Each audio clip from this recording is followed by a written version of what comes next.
The New York Islanders win a very entertaining game, 5-4 in overtime against Boston Bruins on the road. Of course, it's on the road because we can't win at home. So, great job by the Islanders tonight. It was a very entertaining game, and they played really well. They really did.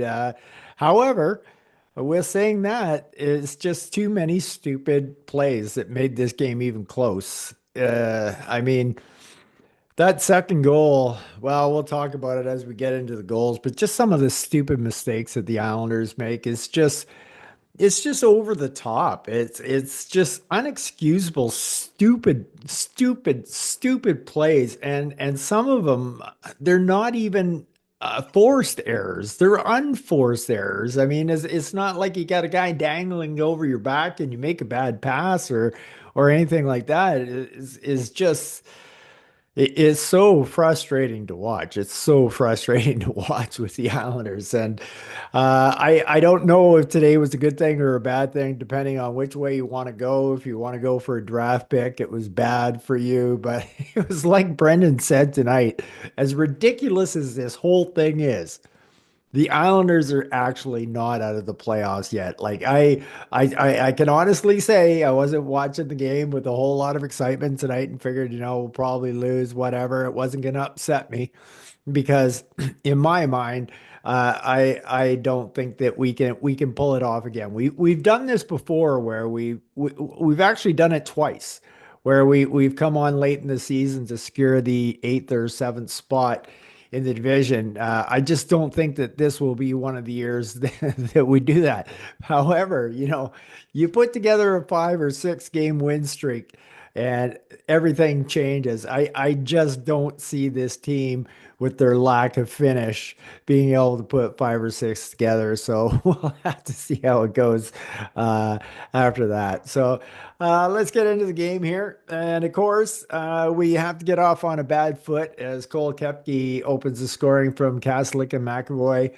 And it's only 3 minutes into the game, and so everything is pretty much feeling pretty normal for the Islanders right now, down 1-0 and giving up the first goal. No surprise there. We've given up the first goal so many times this year. It's just now expected.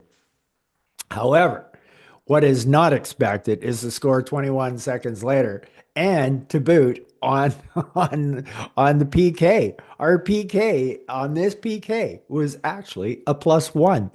Not only did we score a goal early in the penalty kill, but then we killed the rest of it off. What a miracle that is. So in some sort of ways, I don't think we had a power play tonight. I had to check that, but our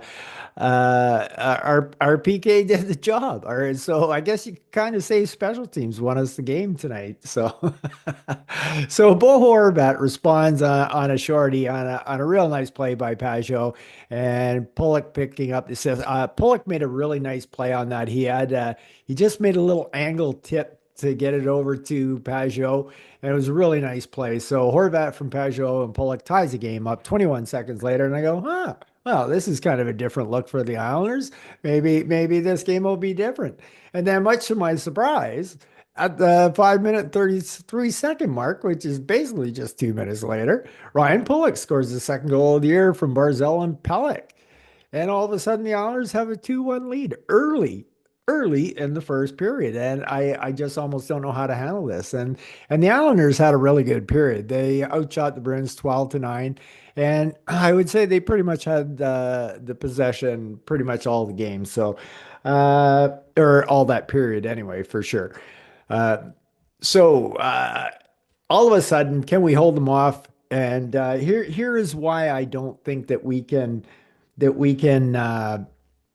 put together a 5 or 6 win streak is because we play a great period, and then in the last minute, we get completely hemmed in again. And we were so lucky not to get scored on once again. So this time we didn't get scored on, but that's not going to happen every time in a 5, 6 game run unless everything is going your way at the time. So luckily, we escape into the second period up 2-1, and pretty happy with the Islanders' play. And you can tell they're giving 100% energy out there. Boston played the night before. We were waiting for them in Boston them to come play. But you could still see the desperation in the Islanders skating and everything out there tonight. So that was really nice to see.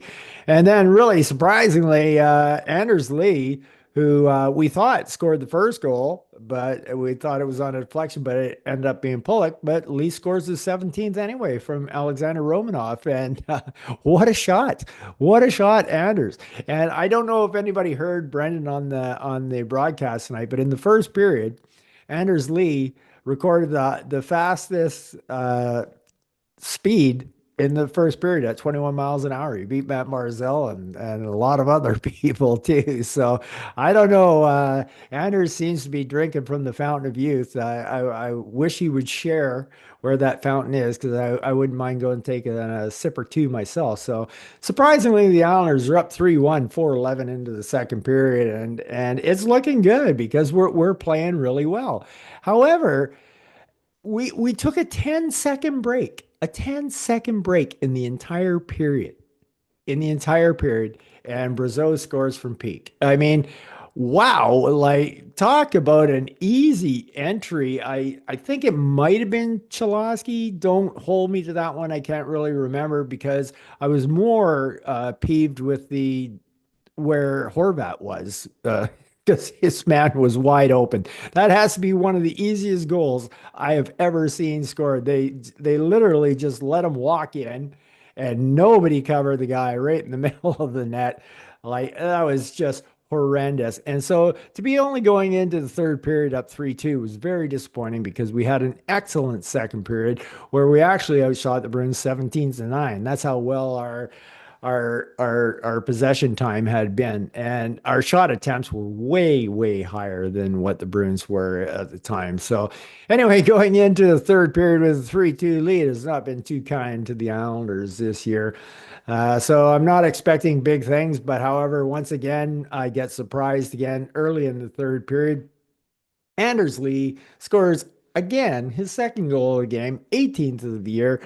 Ryan Pollock with his 13th assist as well. Pollock is having a whale of a game as he picks up his third point of the game. And all of a sudden, the Islanders are up 4-2 early in the third. Where have we heard that song and dance before? But you know what? Tonight, I didn't think that was going to happen because I just thought we were playing way too well in the first two periods to and then come out early in the third and actually score to add to the lead. I just didn't think it was going to be close. As a matter of fact, I was thinking might this could end up 5-2, 6-2. And but I should know better. I should know better. I should know better. I do an Islander podcast, which means I watch every Islander game. So I should know better than to get comfortable with a 4-2 lead in the third period. And sure enough, Pasternak scores and he gets his 16th of the year.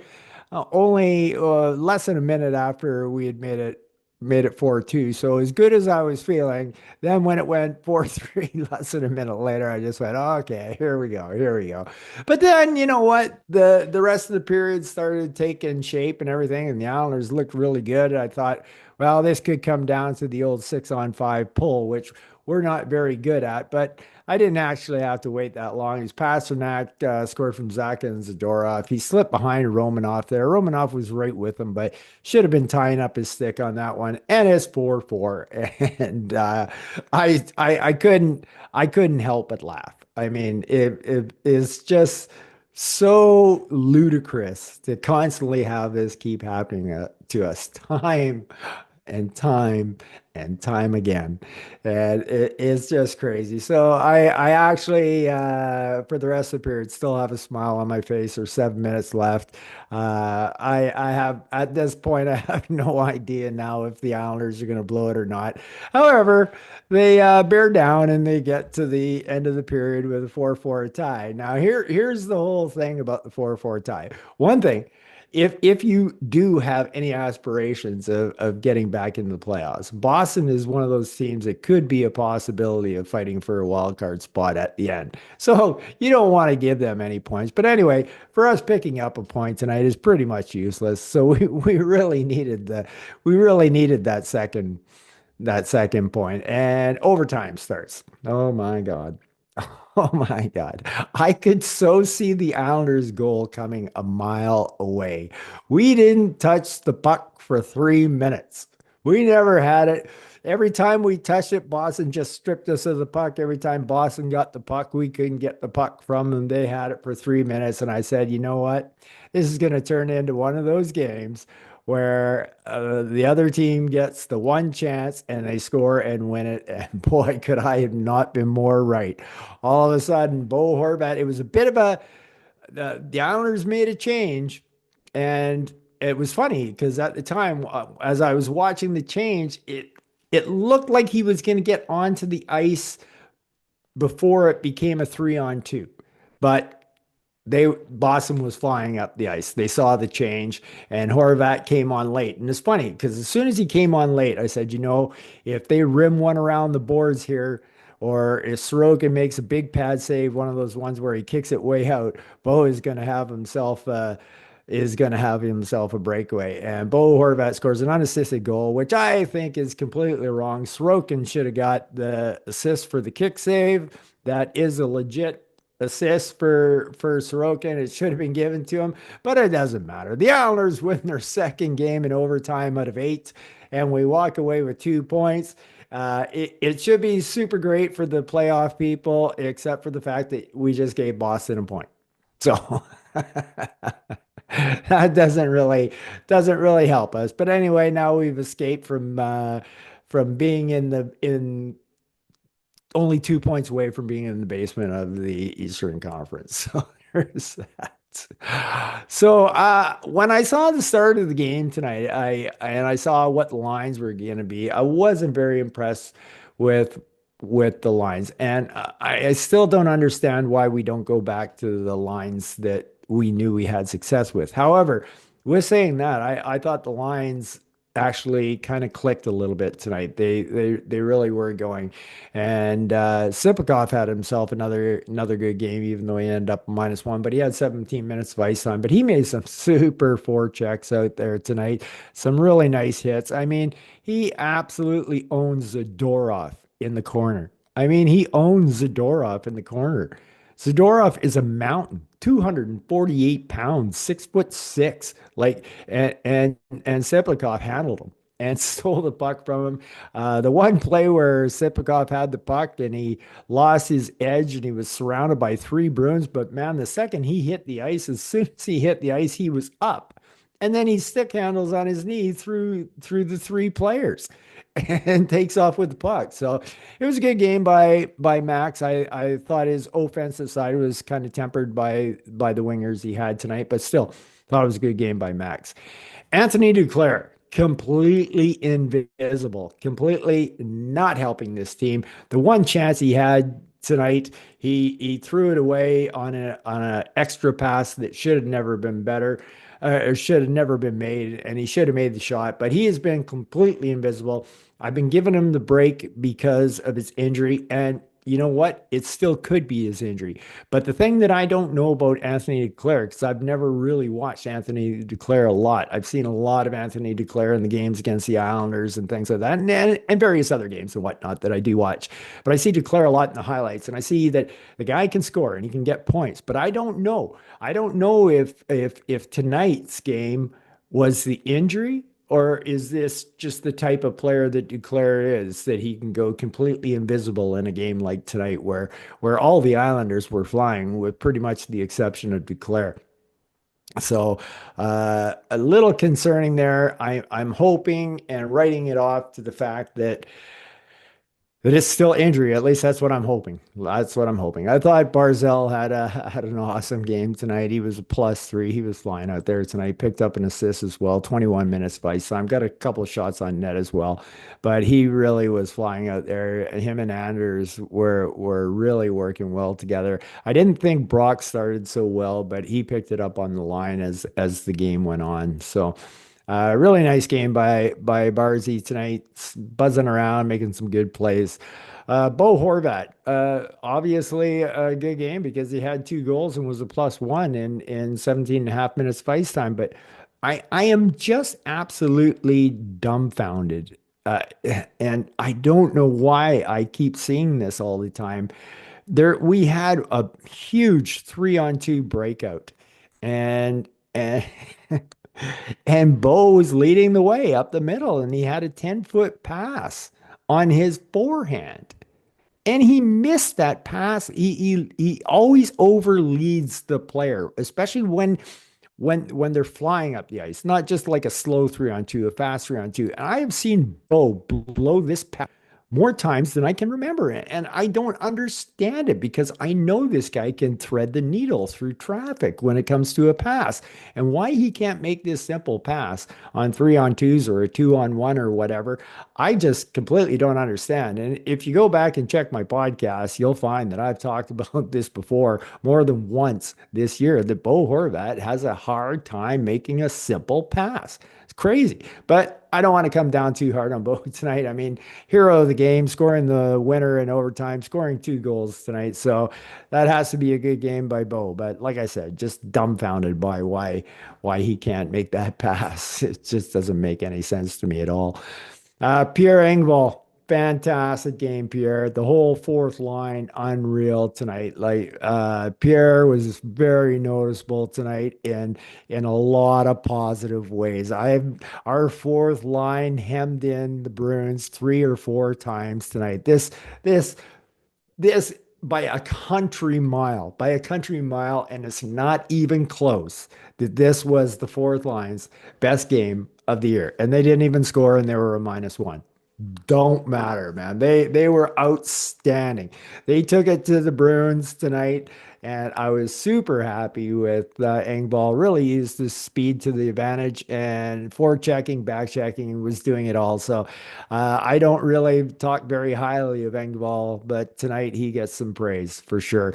Hudson Bashing, same thing can be said to you. Looks like you're going to be day to day. So in Islander terms, that probably means 4 to 6 weeks as you're starting to find out with Simon Holmstrom, as you're finding out with Barzell, as you're finding out with Pellick, as you're finding out with all the other people that were ever been listed day to day to us. So it's kind of scary because Hudson had himself a really good game tonight. 10 minutes of ice time, got himself a couple of shots on net, almost had that goal. I love how he went to the net tonight, but really one of probably Hudson's best game of the year tonight. Excellent game by Hudson. I hope he's going to be okay because he played really well. Kyle Palmieri still seems to suffer a little bit. It's not like he had a bad game. He had 16 minutes of ice time and it was a -1, only one shot on net. But it's not the Kyle Palmieri we were seeing at the start of the season for the first 30 games. And he has just dropped off, both him and Brock. The only reason Brock looked half decent tonight is because he was with Barzell and Lee. So, but Kyle just continues to struggle. Anders Lee, I told you, man, like I said, he's found the fountain of youth. This guy, what a guy. 2 goals tonight, +2, 17 minutes of ice time, 7 shots on net. Wow, what a game by Anders. I mean, he's fantastic out there. I had been saying at the start of the year he looked skinnier and faster and everything, and all those things are absolutely 100% true. This guy, he looks like a 24-year-old out there, the way he's playing with the. We've never seen Anders Lee go this fast on skates before. And he is doing all the other little things that he normally always does. And he's cashing in. He's pretty close to a 40 goal pace right now. So, as a matter of fact, it actually may be a 40 goal pace right now. So, Anders dipping into the fountain of youth, and it's been a whole lot of fun to watch him lead us like that.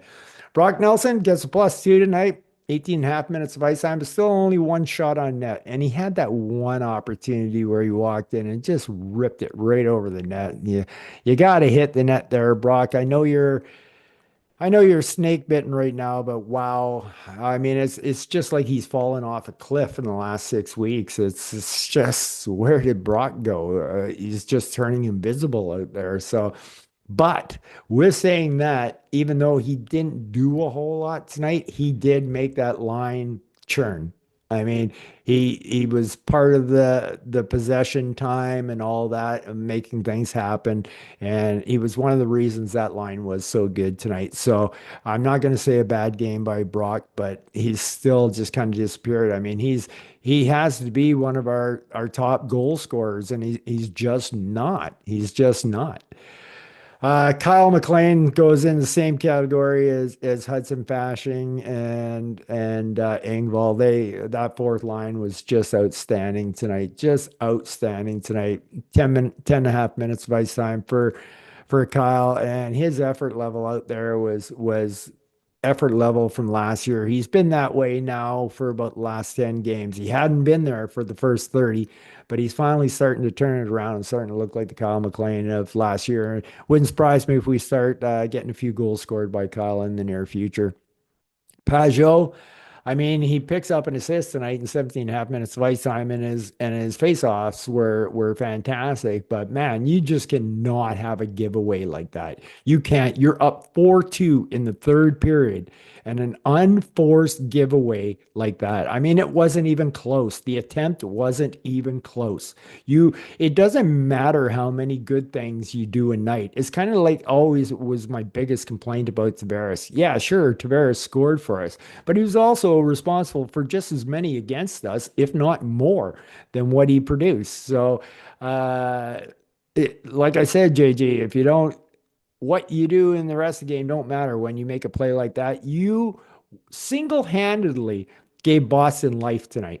You got them a point tonight. And it wasn't even the tying goal. It was a 4-3 goal, but you are the reason Boston got a point tonight.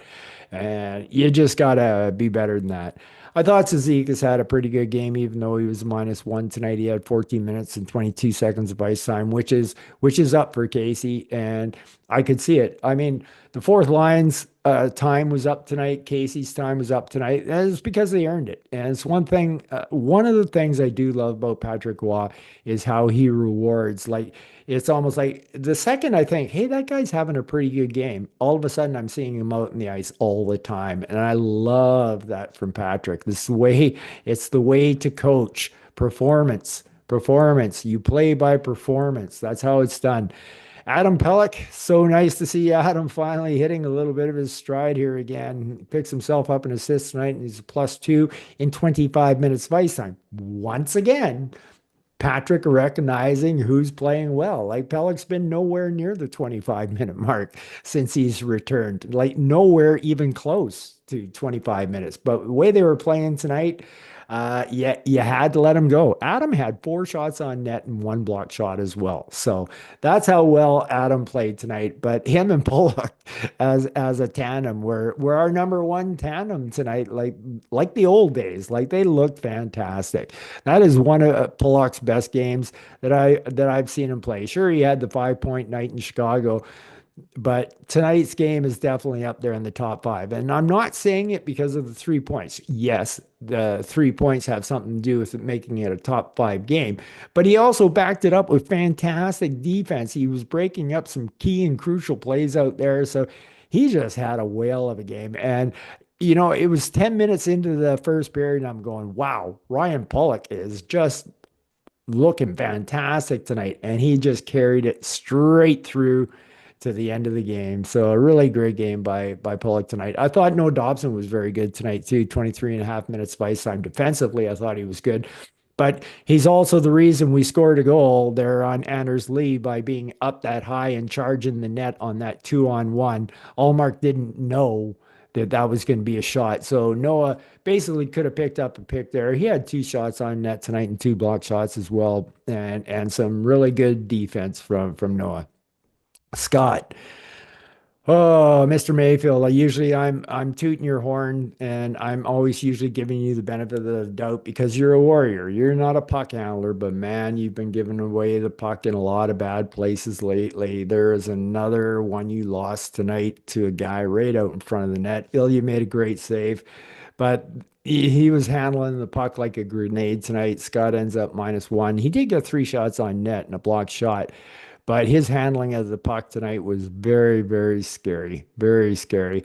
Shalosky, I didn't really notice much about Shalosky unless he's the one who let Brazeau enter the zone easily. That if it was Chalosky, then it would have been the one really bad thing he did all night, and that's why he ended up as a -1. He did get 12 minutes of ice time, but other than that, I didn't really notice him, and that's actually a very good thing for Chalosky. Yeah.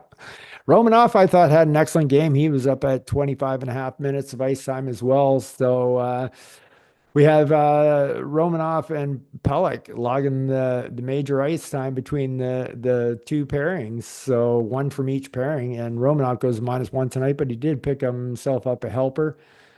3 shots on net and 6 block shots. That is a typical fantastic Romanoff night from you. So could not be any more happier with Alex's play. It was a shame that he let Pasternak get to the post there on the fourth goal, but he was right there. It happens. Sometimes you have to tip the cap to the other team and say, well, that was a beautiful pass. It was a beautiful job by Pasternak to get to that point. Ilya Sorokin, oh my God, gives up 4 goals tonight, and basically the guy is a star. He's a star. It's ridiculous. It's ridiculous. Without Ilya, we are nothing. I mean, he only had 30 shots on net tonight, but he not a lot he could do on the goals that were scored for us, and he always comes through in the clutch for us when it's on the line. And like I said, I really think he should get an assist tonight for that block, for that save, and Horvat getting it. But another stellar game by Sorokin. I feel bad that he has to give up 4 goals to get his win, but the bottom line is a win is a win is a win, and that's what you're looking for. So, if anything, the Islanders have not with this game, they've kept what little tiny playoff hopes we have alive. I'm sure we're down around the 2 to 5% chance of probabilities of making the playoffs right now, but we've been there before and we've done it before. So you never know. I'm not as much as I want to write this team off, and I believe me, I do because they've been very frustrating, but I can't. I just can't. I've seen them do it before, and who knows if they'll do it again. I just don't think with the big, huge errors, like even though we won tonight, you just can't make plays like that and go on a 5 to 6 game winning streak. So uh prove me wrong, boys. Prove me wrong. I would love to be proved wrong. I mean I haven't given up. I haven't given up faith. I mean I hope we make the playoffs. I don't like I said, I hope we do. So anyway, that's it. Anyway, it was a good way to end the weekend on an early Sunday evening for me here on the West Coast. Game time was 3 o'clock. So that was kind of nice. I can get this podcast out early, and it's a good thing, and I can enjoy the rest of my night. So, anyway, I hope all you guys and girls out there take care and peace out.